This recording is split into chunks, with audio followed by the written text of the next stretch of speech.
Olá, boa noite. Mais duas agências de classificação de risco elevam nota de crédito do Brasil. Para o governo, há espaço para reduzir a taxa básica de juros em 0,5 ponto percentual. Taxa de desemprego cai a 8%, é a menor desde 2014. E você vai ver também. Em Pernambuco, prédios condenados e famílias sem ter para onde ir. A situação dos chamados edifícios caixão após o desabamento que matou 14 pessoas. Bombeiro que atirou contra atendente de restaurante é condenado a 12 anos de prisão. Ele vai ter que pagar R$100 mil para a vítima. E o protagonismo feminino na Semana Internacional de Vela em Ilhabela. A 50ª edição tem 2 veleiros comandados e tripulados apenas por velejadoras. Agora, no Rede TV News. O bombeiro que atirou no atendente de uma lanchonete em maio do ano passado, no Rio de Janeiro, foi condenado a 12 anos de prisão. Ele ainda terá de pagar multa de R$100 mil à vítima por danos morais. O bombeiro Paulo César de Souza Albuquerque foi condenado pela tentativa de homicídio contra o atendente Matheus Domingos Carvalho. Em maio do ano passado, ele atirou no rapaz depois de uma discussão em uma lanchonete na Taquara, zona oeste do Rio de Janeiro. Câmeras de segurança flagraram quando o sargento dos bombeiros atacou o funcionário na cabine do drive-thru e depois, quando entrou armado na lanchonete. A confusão começou porque o bombeiro ficou insatisfeito por não ter recebido desconto de R$ 4,00 na compra, previsto em um cupom. Paulo César foi condenado a 12 anos de prisão em regime fechado e a pagar uma multa de R$100 mil à vítima, que perdeu um rim e parte do intestino e até hoje faz tratamento de saúde. A Justiça também determinou que ele perca o cargo de bombeiro depois que todos os recursos se esgotarem. A defesa de Paulo César disse que o disparo foi acidental e que vai recorrer da decisão da Justiça. E a Justiça do Rio realizou mais uma audiência do caso do congolês Moise, que foi espancado até a morte em um quiosque na praia da Barra da Tijuca, no Rio de Janeiro, no ano passado. Ao vivo, o repórter Tony Vendramini traz as informações para a gente. Boa noite para você, Tony. Como é que foi a audiência? Boa noite, Augusto. Boa noite, Amanda. Boa noite a todos que nos acompanham. Olha, das 10 testemunhas que seriam ouvidas hoje, apenas 3 compareceram à audiência. O primeiro a prestar depoimento foi um homem que trabalhava como autônomo nos quiosques ali da região da Barra da Tijuca. Depois foi a vez do homem que tomava conta do quiosque na noite do crime. A terceira testemunha a prestar depoimento foi o dono de uma barraca de praia que estava instalada, funcionava ali perto do quiosque. 2 desses depoimentos chamaram a atenção da família do Moise Kabagambi. Essas testemunhas contaram que o Moise costumava consumir bebida alcoólica e arrumar confusão, e que isso teria acontecido na noite do crime. Vamos ouvir então o irmão do Moise falando sobre os depoimentos dessas testemunhas. A gente trabalha, a gente almoça, depois do almoço a gente toma também uma bebida. Então beber é uma desculpa que eu estou querendo dizer para sujar o nome dele. Então acredito que queremos que a justiça seja feita e que eles paguem por que fizeram. Uma nova audiência foi marcada para o dia 15 de setembro. O Moise, de 25 anos, foi espancado até a morte nesse quiosque na Barra da Tijuca. Isso aconteceu em janeiro do ano passado. As imagens das câmeras de segurança flagraram 3 homens agredindo o congolês com socos, chutes e até pedaços de pau. Depois, eles ainda tentaram reanimar o Moise. Alexander Luz da Silva, Alisson Cristiano de Oliveira Fonseca e Fábio Pirineus da Silva estão presos preventivamente e vão responder por homicídio triplamente qualificado. Augusto, Amanda. É como se a bebida servisse de justificativa para esse crime violento e brutal, espancamento até a morte de um homem, né, de um migrante. É um agravante, né? Pois é, assim, é uma coisa absurda. A justiça tem que ser feita nesse caso. 3 homens morreram no Rio de Janeiro durante um confronto com a polícia na Vila Kennedy, zona oeste da cidade. A Polícia Militar informou que fazia uma operação para prender criminosos envolvidos com roubo de veículos e cargas e foi atacada por bandidos armados. Na ação, foram apreendidas armas, rádios, comunicadores e drogas. Um homem foi preso, suspeito de liderar o grupo que colocou fogo em pneus e provocou o fechamento da Avenida Brasil. Continuam as buscas pelo homem que desapareceu após a explosão de uma cooperativa no interior do Paraná. Outras 8 pessoas morreram no acidente e foram enterradas hoje. Segundo o Corpo de Bombeiros, a vítima desaparecida é Mackenson Murat.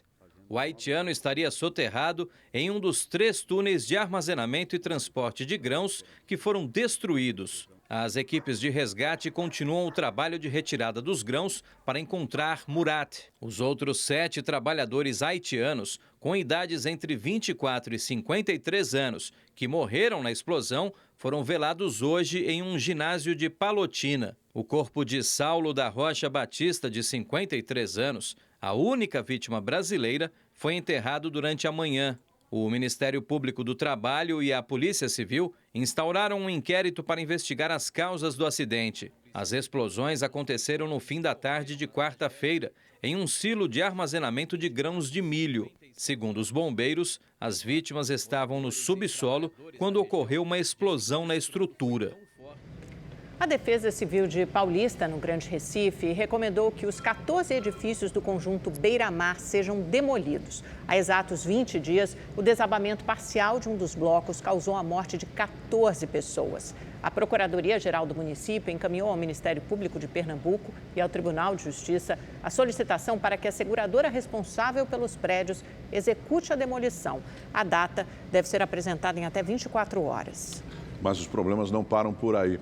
Em Jaboatão dos Guararapes, a poucos quilômetros de Paulista, cerca de 300 famílias ocupam um prédio com problemas estruturais. Até o ano passado, Adenina morava em uma região de risco, aqui mesmo em Jaboatão. Ela e a família sobreviveram a um deslizamento de terra causado pelas fortes chuvas.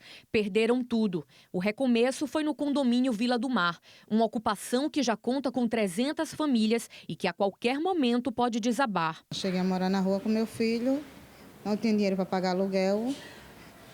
Hoje estou aqui, não vou sair daqui.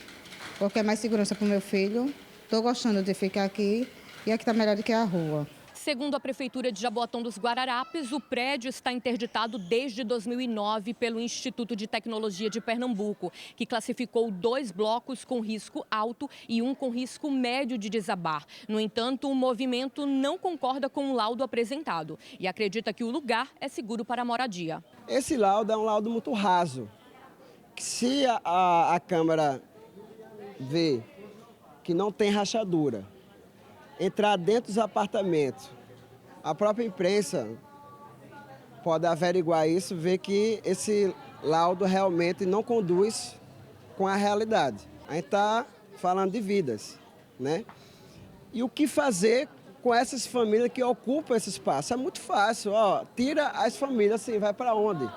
O condomínio possui 3 blocos e 48 apartamentos no estilo caixão. Prédios do tipo caixão são prédios, por definição técnica, cuja a própria alvenaria ela tem a função estrutural, ou seja, ela não tem pilares, como tem, por exemplo, prédios em concreto armado. Esse tipo de edificação iniciou por volta da década de 70 e desde 2005 foi proibido aqui no Grande Recife esse tipo de construção. No início de julho, um desabamento no conjunto Beira-Mar, em Paulista, deixou 14 mortos e 7 feridos. O prédio também estava condenado pela Defesa Civil em 2010. Muitas pessoas que ocupavam o prédio viviam em situação de vulnerabilidade.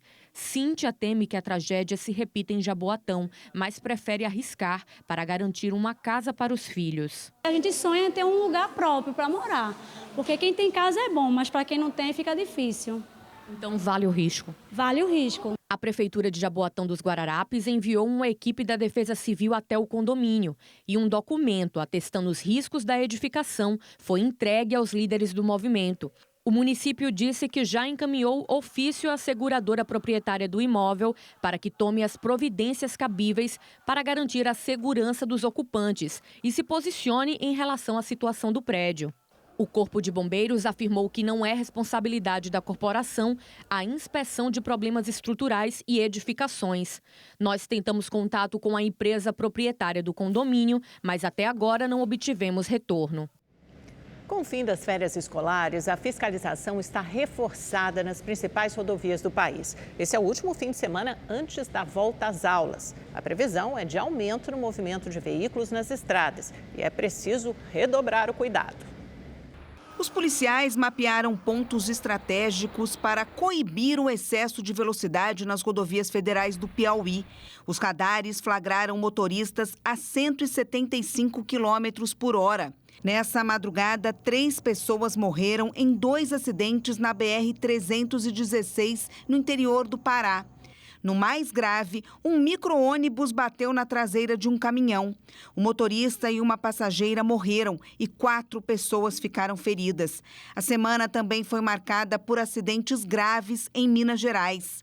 Câmeras de segurança flagraram o momento que o motorista perdeu o controle da direção e capotou na BR-262. O condutor, de 51 anos, morreu no local. A BR-040, no trecho que liga Belo Horizonte ao Rio de Janeiro, ficou interditada depois dessa batida de frente envolvendo 3 carros. Uma pessoa morreu. O acidente entre 2 carretas e um carro também deixou uma vítima fatal na BR-381, na Grande BH. Na rodovia de pista simples, ou seja, aquela que não tem nenhum tipo de divisória, o risco é muito maior. A colisão frontal é o acidente mais grave que nós atendemos no nosso dia a dia. E tem que ter atenção total, tem que ter muito cuidado, muita cabeça boa, cabeça no lugar. Que essas estradas aí é só Jesus. A Polícia Rodoviária Federal já se prepara para um final de semana de movimento acima do normal nas estradas de todo o país. Até domingo, a Operação Férias Seguras vai reforçar a fiscalização, principalmente para coibir excessos e imprudências. Uma ultrapassagem indevida, na velocidade incompatível, não manter a distância de segurança em relação ao veículo que está à sua frente, o próprio sono, o uso de bebidas alcoólicas. Segundo dados da Polícia Rodoviária Federal, foram registrados 4.400 acidentes, sendo 1.250 graves em todo o país no mês de julho. Depois de 4 horas dirigindo, a Rejane decidiu dar uma parada antes de seguir viagem. Resolvemos parar para dar uma aliviada, para despertar um pouco, para não ficar com sono também, descansar um pouco, para retomar a estrada. Já aproveitou as férias, já descansou? Na viagem de volta, muita calma, controlar a ansiedade de querer chegar mais rápido, porque a ansiedade é um problema também. Tão importante quanto sair bem é chegar bem. Cresceu o número de motoristas que se recusam a fazer o teste do bafômetro no estado de São Paulo. Só nos primeiros 5 meses do ano, o aumento foi de 64% na comparação com o mesmo período de 2022. Pode seguir lá. Essa operação na zona oeste de São Paulo começou por volta das 11 da noite. Se a luz ficar verde, o motorista pode seguir em frente, mas se piscar a luz vermelha, é um alerta que o condutor pode ter ingerido bebida alcoólica. Vou pedir para o senhor encostar o carro de frente para a guia, ali na frente da viatura, beleza? Em menos de meia hora de operação, 5 motoristas foram flagrados num pré-teste. Eles encostam o carro aqui e aí são informados dos seus direitos, inclusive do direito de fazer ou se recusar a fazer o teste definitivo. Foi exatamente o que aconteceu. Enquanto a reportagem do Rede TV News acompanhou a Blitz, nenhum dos motoristas que foram flagrados no pré-teste quis se submeter ao do etilômetro. Eles também não quiseram dar entrevista. Ele vai estar sendo submetido à penalidade de infração gravíssima e também haverá suspensão da CNH por um período aí de 12 meses. Então, mesmo na recusa, ele vai estar sofrendo a autuação que gerará essas penalidades. No primeiro semestre, houve um aumento em 64% no número de motoristas que se recusam a fazer o teste do bafômetro no estado de São Paulo. Foram 3.193 casos neste ano contra 1.945 no ano passado. O número de 2023 ainda supera em 87% as 1.700 recusas registradas nos primeiros 5 meses de 2019. O que você acha desse tipo de iniciativa? Eu acho bacana, principalmente porque ajuda mais o trânsito a ficar seguro. Eu acho melhor, para ficar mais seguro. O motorista que for flagrado dirigindo ou que não aceitar assoprar o bafômetro terá que pagar uma multa de R$ 2.934,70 e a carteira de habilitação ficará suspensa por 1 ano. No caso de reincidência, a pena é aplicada em dobro, além da cassação da CNH. Para este especialista, a recusa ao bafômetro permite evitar a acusação de crime de trânsito. Se ele realmente estiver embriagado, aí já vai para a delegacia, vai criar um inquérito policial, aí vai criar mais problema para ele. Então ele quer criar menos problema, então ele faz essa recusa. O empresário Henrique foi parado numa blitz depois de beber 2 latinhas de cerveja. Com o prejuízo de pagar a multa e ficar sem habilitação, ele aprendeu a lição. Se beber, não dirija. O custo disso, o meu é a multa, que é uma multa alta, né? 2.900 e pouco. E a suspensão da carteira, né? E meu carro está apreendido até hoje. Ficar sem carro, eu que trabalho com carro, é horrível. E o que você aprendeu com isso tudo? Dirigir, beber, nem pensar. A Justiça do Distrito Federal condenou o ex-governador José Roberto Arruda à perda dos direitos políticos por 12 anos. A sentença por improbidade administrativa é um desdobramento da Operação Caixa de Pandora. Arruda foi sentenciado ainda a pagar por reparação do dano R$1,5 milhão e uma outra multa no mesmo valor, totalizando 3 milhões. Além de Arruda, outros 6 réus foram sentenciados. Entre eles está o ex-delegado da Polícia Civil e delator da operação, Durval Barbosa. E a Justiça Federal definiu a lista de atos de improbidade administrativa que o ex-presidente Jair Bolsonaro vai responder no caso Valdo Assaí. Segundo a ação, que tramita no Distrito Federal, Valderice Santos da Conceição esteve lotada no gabinete de Bolsonaro por mais de 15 anos, quando ele era deputado federal, mas nunca viajou a Brasília nem exerceu qualquer função ligada ao cargo. A ação pede a condenação de Valderice e do ex-presidente por improbidade administrativa, além do ressarcimento dos recursos desviados no valor de R$280 mil. Um relatório do COAF, o Conselho de Controle de Atividades Financeiras, aponta transações milionárias do ex-presidente Jair Bolsonaro. De acordo com o documento encaminhado à CPMI dos atos golpistas, o ex-presidente recebeu mais de 17 milhões de reais por meio de PIX desde o início do ano. O repórter Igor Damasceno está ao vivo em Brasília e traz todos os detalhes, todas as informações para a gente ao vivo. Boa noite para você, Igor. O que diz o COAF sobre essas operações financeiras? Olá, Augusto, boa noite a você, boa noite também a Amanda e a todos que nos acompanham. De acordo com o documento do COAF, as movimentações são atípicas e podem estar relacionadas a uma campanha de arrecadação feitas por apoiadores do ex-presidente Jair Bolsonaro para o pagamento de multas que ele recebeu da Justiça. O ex-presidente deve em multas só ao estado de São Paulo cerca de R$1 milhão. Isso porque ele descumpriu medidas sanitárias contra a Covid-19 em viagens oficiais, como causar aglomerações e não utilizar máscara em eventos públicos durante a pandemia. Bolsonaro chegou a falar que não tem como arcar com as contas e, por isso, desde então, apoiadores do ex-presidente têm feito na internet campanhas de arrecadação para ajudá-lo. O documento já está com os membros da CPMI do dia 8 de janeiro para análise das movimentações financeiras de Bolsonaro e de seu ex-ajudante de ordens, o tenente-coronel Mauro Cid. A gente deu na edição de ontem que em 7 meses, Cid movimentou mais de R$3 milhões. Essas movimentações são consideradas pelo COAF como atípicas e também incompatíveis com o patrimônio e o salário dele. Em nota, a defesa de Bolsonaro repudiou o vazamento de dados bancários sigilosos e disse que vai adotar todas as medidas cabíveis. Voltamos ao estúdio. Obrigada, Igor. O ministro Alexandre de Moraes, do Supremo Tribunal Federal, determinou a suspensão de todos os processos na Justiça sobre a chamada revisão da vida toda das aposentadorias, até que o STF julgue um recurso do INSS contra a decisão da Corte. Em dezembro do ano passado, o Supremo decidiu que todos os aposentados e pensionistas do INSS têm direito à revisão das aposentadorias com base na média salarial, considerando todos os salários, inclusive aqueles anteriores a 1994. Em maio, o INSS recorreu e pediu a anulação da decisão. O Supremo deve julgar o recurso em agosto. Uma quadrilha que praticava fraudes bancárias foi alvo de uma operação da Polícia Federal. O esquema funcionava em pelo menos 4 estados. Foram expedidos 30 mandados de busca e apreensão em cidades do Pará, Goiás, Maranhão e São Paulo. Segundo as investigações, as fraudes ocorreram entre janeiro de 2021 e março do ano passado e contaram com a ajuda de funcionários da Caixa Econômica Federal.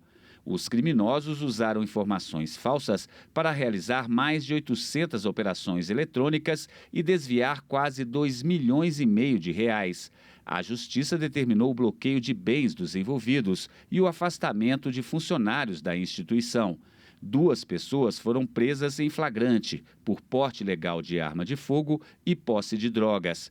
Os investigados poderão responder por furto mediante fraude em ambiente cibernético, inserção de dados falsos em sistema de informações e lavagem de dinheiro. Somadas, as penas podem chegar a 30 anos de prisão. Uma estimativa do Instituto Nacional do Câncer prevê que o Brasil deve registrar mais de 2 milhões de casos da doença até o final de 2025. Veja na reportagem de David Diogo. Aos 27 anos, Roberta descobriu um câncer de mama. Eu senti muito medo de morrer, de não estar bem para poder enfrentar, para poder fazer um tratamento. Então, foi muito assustador, assim. Eu não imaginava viver isso tão nova, né? Na população brasileira, o tumor maligno mais comum é o de pele não melanoma, que responde por 31,3%. Na sequência, aparecem os tipos mais conhecidos pelas pessoas, mama e próstata. Outros tumores malignos mais frequentes no Brasil são colo, reto, pulmão e estômago. Segundo a estimativa do Instituto Nacional do Câncer, o Brasil deve registrar 2,1 milhões de casos da doença até o final de 2025. De acordo com as projeções, serão 704 mil novos casos por ano, 70% apenas nas regiões sul e sudeste do país. Possíveis explicações para isso seja um aumento da exposição a fatores de risco. Então, o aumento da exposição a fatores de risco, né, como poluição, como obesidade, má alimentação. De acordo com a Organização Mundial da Saúde, cerca de 1/3 das mortes por câncer estão associadas ao uso de cigarro, alto índice de massa corporal, consumo de álcool, baixa ingestão de frutas e vegetais, além da falta de atividade física. O Hospital AC Camargo, em São Paulo, publicou neste ano um estudo que analisou quase 100 mil casos de câncer tratados entre 2000 e 2020. Então a gente vê realmente resultados muito interessantes, como por exemplo o desenvolvimento das chances de cura, de sobrevida no câncer de estômago, no câncer de mama e vários outros, mostrando quase que se dobra ou triplica a sobrevida ao longo desses últimos anos. Curada, Roberta decidiu mudar o estilo de vida e passou a auxiliar mulheres, principalmente jovens, que também estão passando pela mesma situação que ela vivenciou anos atrás. Para conscientizar cada vez mais as pessoas, as empresas, de que o câncer, existe vida depois do câncer, que os sobreviventes não precisam ser subestimados, que a gente segue firme com as nossas habilidades, com os nossos sonhos e a gente tem muita vida pela frente. Em 2 dias, 3 agências elevaram a classificação de risco do Brasil. Hoje, a canadense DBRS Morningstar, subiu a nota de crédito do Brasil de BB- para BB. A mudança acontece um dia depois de outra agência, a Fitch Ratings, também elevar a nota de crédito brasileira. Seguindo as avaliações da Fitch e da Morningstar, a Austin Rating alterou a perspectiva da nota do país de estável para positiva. Para o Ministério da Fazenda, as decisões mostram uma percepção de melhora nas condições fiscais e econômicas do país, abrindo mais espaço para a redução da taxa Selic. Às vésperas de uma semana importante, que é a primeira reunião do segundo semestre do Copom, é importante salientar que o mundo inteiro já compreendeu que está acontecendo alguma coisa boa no Brasil e que o rumo dado para a agenda econômica vai na direção, vai ao encontro do que o Brasil precisa para restabelecer a confiança. A economia está sofrendo um processo de desaceleração por conta do juro real na casa de 10%, o que é quase o dobro do país que mais cobra juro depois do Brasil, mais paga juro, perdão, depois do Brasil. Eu penso realmente que há espaço para um corte razoável, né, um início de corte razoável, e isso pode inaugurar um ciclo de crescimento sustentável para o Brasil. A taxa de desemprego no Brasil caiu 8% no segundo trimestre deste ano, a menor desde 2014. Mais de 8,5 milhões de brasileiros ainda estão desocupados. Quando a senha com a inicial I aparece no telão, a esperança de conseguir uma vaga no mercado de trabalho aumenta. Há vagas, mas falta mão de obra qualificada. Tem ficado cada vez mais difícil encontrar um funcionário ideal diante de tanta restrição de quem emprega. Tá difícil porque precisa de muita qualificação, né? Qualificação tá difícil, a gente está buscando para se qualificar cada vez mais, mas é difícil porque é muito competitivo. Ainda assim, a taxa de desemprego vem caindo no Brasil. Segundo dados da Pesquisa Nacional por Amostra de Domicílios, a PNAD contínua, divulgados nesta sexta-feira pelo Instituto Brasileiro de Geografia e Estatística, o IBGE, a taxa de desemprego no Brasil caiu 8% no trimestre terminado em junho. É o melhor resultado para o período desde 2014, quando foram registradas as menores taxas da série histórica. Em relação ao primeiro trimestre do ano, o período trouxe uma redução de 0,8 ponto percentual na taxa de desocupação. No mesmo trimestre de 2022, a taxa era de 9,3%. O responsável pelo crescimento da ocupação é o setor do trabalho informal.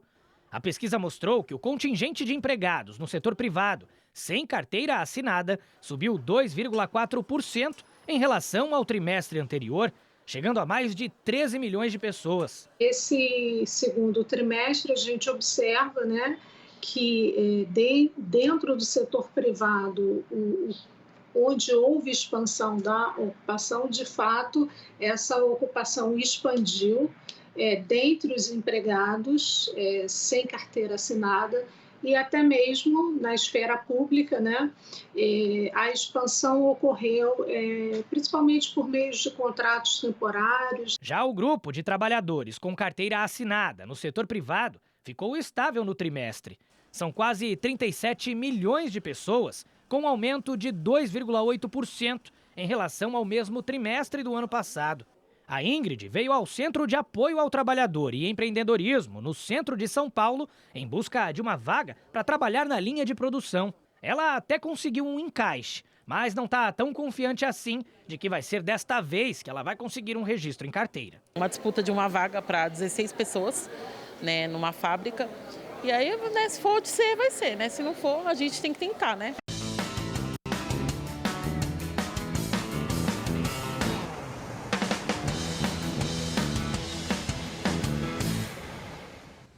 Com essa vinheta você já sabe, né? Hora de falar da 50ª edição da Semana Internacional de Vela de Ilhabela. E é para lá que nós vamos, litoral norte paulista, com a nossa Gabriela de França. Gabi, boa noite.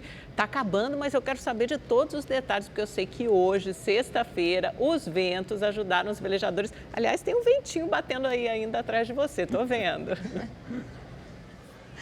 Oi, Amanda, Augusto, boa noite para vocês, ótima noite para você de casa. Olha, ventinho fraco, viu, Amanda? Os ventos hoje não colaboraram, não. Inclusive, a regata foi cancelada. Vocês sabem, a gente fala bastante aqui, né? A vela é um esporte que depende muito das condições climáticas. No primeiro dia de competição aqui, a gente teve falta de vento, né? A regata de Alcatrazes, tivemos equipes aí que levaram quase 24 horas para concluir a regata, né? Ontem já tivemos muitos ventos, aí os ventos passaram de 60 km por hora, o que exigiu muito dos nossos velejadores, foi uma prova muito exaustiva para eles. E hoje, além de pouco vento, a gente teve um vento que chama vento de rondada, que é quando o vento não tem direção. E aí, com isso, o barco, né, que depende do vento, né, o vento é o principal combustível do barco à vela, ele não consegue sair do lugar, por isso a prova de hoje foi cancelada. E olha, se você aí pensa que vela só dá velejar, né? É coisa de homem, nada disso. A mulherada também gosta e faz muito bem, viu? Cada vez mais elas vêm conquistando espaço aqui na Semana Internacional de Vela de Ilhabela. Nesta edição a gente tem 2 veleiros, 2 equipes com tripulação 100% feminina. Assunto para nossa repórter Carol Nequerito, que foi bater um papo com elas. Vamos conferir. Você acha que o esporte náutico é coisa só para os homens? A modalidade é para quem quiser e puder praticar, independentemente do gênero. Por isso, as competições aqui em Ilhabela também são das mulheres. Se por um lado existe algum tipo de estigma ou preconceito, por outro, as mulheres encontram muito mais espaço na modalidade náutica em tempos atuais. Aqui na edição de número 50 da Semana Internacional de Vela de Ilhabela, 2 veleiros têm tripulação 100% feminina. Um desses barcos é o Valente, capitaneado pela Adriana. Eu sempre fui completamente apaixonada por barco e, assim, eu gostava muito, mas eu achava que precisava ter sempre um homem, né? Então, assim, eu tive que desconstruir muito isso, porque o mundo náutico é um mundo muito masculino. E eu tive que, assim, colocar na minha cabeça que não, tudo bem, tá tudo certo eu ter um barco, né? E aí, assim, chamar a mulherada pra vir comigo, então, foi mais empoderador ainda. As amigas toparam, algumas mais experientes e veteranas na Semana Internacional de Vela de Ilhabela, como a Thalita e a Vanessa. Quando eu vi a Adri, né, se propondo a este objetivo da gente estar numa tripulação só feminina, eu entrei em contato com ela e falei assim, olha, eu quero participar porque estive o ano passado numa tripulação onde existia, a maioria eram homens, né? Achei muito interessante quando a Adriana me convidou para poder fazer parte da tripulação e eu acho incrível uma pessoa ter coragem de comprar uma embarcação sem saber velejar. Então, assim, eu fiquei muito entusiasmada. Entusiasmo que vai muito além dos ventos que sopram nessas águas. Todo esse movimento é um incentivo para outras mulheres. Mais do que a gente vir, o fato da gente estar vindo está contagiando, né? Então acho que a nossa ideia é essa, não é só a gente ter a nossa equipe, é a gente trazer cada vez mais mulheres para o mar. Outro veleiro que participa da edição 50 da Semana Internacional de Vela é o Velas. O grupo tem a Isa e a Dani no comando. Eu já havia sido tripulante de uma outra tripulação que era majoritariamente feminina. E aí essa tripulação se desfez. E o ano passado, uma dessas tripulantes já estava morando em Portugal e falou, estou indo para o Brasil, vou para Ilhabela, vamos passar a Semana de Vela lá. Falei, ótima ideia, vamos sim. Vamos arrumar um barco para velejar? Vamos, aí a gente montou a tripulação, alugou o barco, conseguiu patrocínio e deslanchou. E por falar em patrocínio, as 2 tripulações contaram com o apoio da iniciativa privada para estar em Ilhabela. Eu acho que tem muita gente interessada assim, em apoiar. Para esses 2 grupos de mulheres, estar no mar é muito mais do que velejar. Quando você começa a velejar, você acaba se tornando uma parte do meio e percebe o quão importante é o equilíbrio e a não poluição. Então a gente tem uma série de iniciativas aqui dentro, seja para empoderamento feminino, evitar lixo no mar, não usar mais plástico de uso único.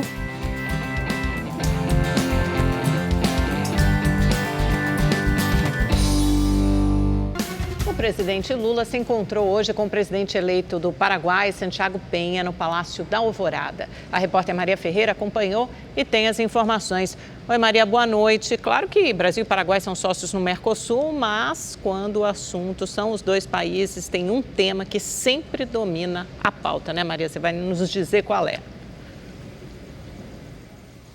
Exatamente, Amanda. Boa noite para você, para o Augusto e a todos que nos acompanham. Esse tema é a gestão da Itaipu Binacional. Santiago Peña e o presidente Lula passaram cerca de 2 horas hoje aqui no Palácio da Alvorada discutindo sobre esse tema. As negociações do acordo da Itaipu Binacional começam no dia 13 de agosto. O Brasil financiou a construção da hidrelétrica e o Paraguai passou 5 décadas pagando a dívida que foi quitada em fevereiro deste ano. E bom, passados 50 anos, então, chegou a hora de rediscutir os termos desse acordo. Segundo o tratado, cada país tem direito à metade da energia que é produzida na usina.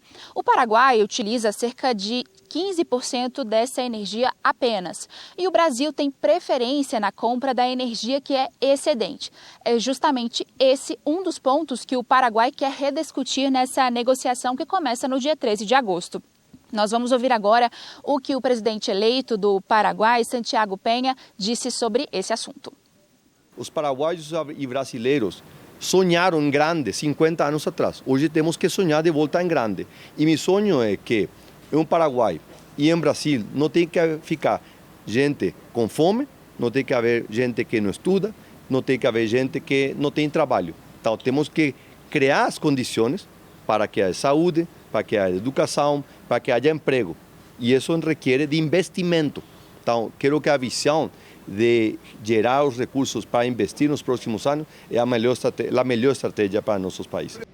Em Niterói, no Rio de Janeiro, uma cena linda na manhã desta sexta-feira. A praticante de canoa havaiana, Helena Sá, flagrou o show de uma baleia jubarte. Olha aí, ela conseguiu registrar o momento exato em que um mamífero de 80 toneladas deu um salto no mar. Nessa época do ano, é comum o aparecimento de baleias no litoral brasileiro. Há quase 10 anos, as baleias jubarte saíram da lista de animais ameaçados de extinção.